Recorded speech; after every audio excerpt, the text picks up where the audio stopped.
চান জুনাইলে মানে আমার যেটা চাওয়া সেটা হচ্ছে যারা রাজনৈতিক অঙ্গনে আছে, বিগত সময় ছিল, এখনো আছে, যারা জেল জুলুম খাচ্ছে, যারা এই রাজনীতি করতে গিয়ে পরিবারের ভাই হারাইছে, বাপ হারাইছে, মা হারাইছে, অনেকে ছেলে সন্তান হারাইছে, এরাই যেন প্রকৃত কমিটিতে আসে। আর যারা নেশাগ্রস্ত, ফেন্সিডিলখোর, জুয়াখোর, সুদখোর, এরা যেন কমিটিতে না আসে। ত্যাগীদের করেন না। আমার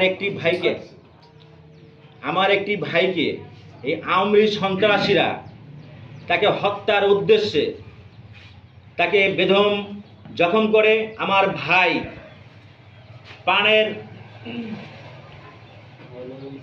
প্রাণ যাতে না যায় একটি বাড়ির ভিতরে ঢোকে এবং সেখানে সে চৌকির তলে আশ্রয় নেয়। এই আওয়ামী সন্ত্রাসীরা সেই চৌকির তল থেকে বাহির করে তাকে টাটা মারে এবং তার সমস্ত শরীর অঙ্গ প্রত্যঙ্গ নষ্ট করে দেয় এবং হাতুড়ি দিয়ে তাকে প্রতিটা জয়েন্টে জয়েন্টে আঘাত করে।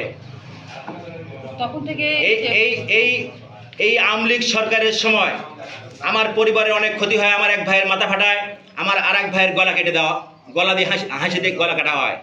আমি সেই পরিবারের সন্তান, আমি আব্দুল সালাম, বর্তমান যুবদলের সভাপতি।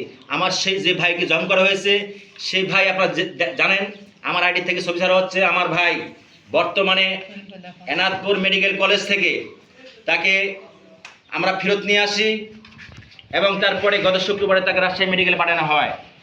বর্তমান আমার ভাই মৃত্যুর পথযাত্রী।